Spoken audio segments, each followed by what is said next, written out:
Listening Library presents The Fire Chronicle, Book 2, The Books of Beginning, by John Stevens. Read by Jim Dale. The boy was small and new to the orphanage, which meant he had the worst bed in the dormitory, the most uneven, the saggiest, the strangest smelling. It was little more than a cot jammed into an alcove at the back of the room. And when the scream came, a scream unlike any the boy had ever heard, the way it seemed to reach into his chest and crush his heart, he was the last of the frightened, shrieking children out the door. At the bottom of the stairs, the mob of children encountered a dense fog and turned right, stampeding down the hall. The boy was about to follow when two figures emerged from the mist, close on the heels of the children. They were black-garbed with burning yellow eyes, and held long, jagged swords, and stank of rot. The boy waited till they passed, then fled in the other direction. He ran blindly with fear thick in his throat, knowing only that he had to get away, to hide. Then, somehow, he was in the director's office, and there were voices in the hall. He dove beneath a desk, tucking his legs up close. The door of the office banged open. A light snapped on. A pair of green slippers backed into view, and he heard the orphanage director, a dull bully of a man, begging, "Please, please, don't hurt me." A second man spoke, his voice strangely cold and lilting. "Now, why would I do a thing like that? It's 3 children I came for. So take them. Take 3. Take 10.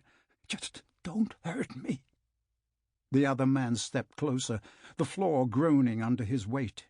"Well, that is generous. Only it's 3 very special children I'm after. A brother and 2 sisters. They go by the lovely names of Kate, Michael, and Emma. But they're not here anymore. We sent them away more than a year ago." There was a strangled gurgle, and the boy watched as the slippered feet rose, thrashing into the air. The other man's voice was calm, without a hint of strain. "And where did you send them? Where do I find them?" The boy pressed his hands to his ears, but he could still hear the choking, still hear the man's lilting, murderous voice. "Where are the children?" Chapter 1. The Letter in the Tree.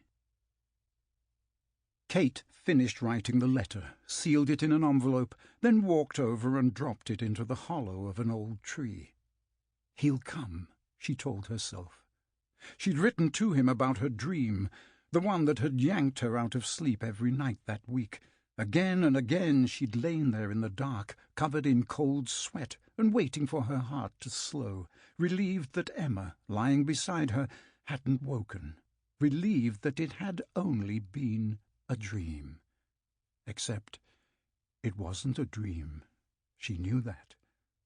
"He'll come," Kate repeated. "When he reads it, he'll come."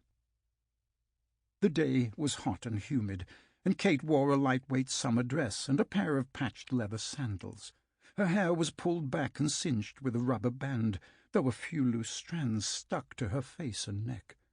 She was 15, and taller than she'd been a year ago. In other respects, her appearance hadn't changed. With her dark blonde hair and hazel eyes, she still struck all who saw her as a remarkably pretty girl. But a person did not have to look closely to see the furrow of worry that was etched into her brow, or the tension that lived in her arms and shoulders, or the way her fingernails were bitten to the quick. In that respect, truly, nothing had changed. Kate had not moved from beside the tree, but stood there, absently fingering the gold locket that hung from her neck. More than 10 years earlier, Kate and her younger brother and sister had been sent away from their parents. They had grown up in a series of orphanages, a few that were nice and clean, run by kind men and women, but Sample complete. Ready to continue?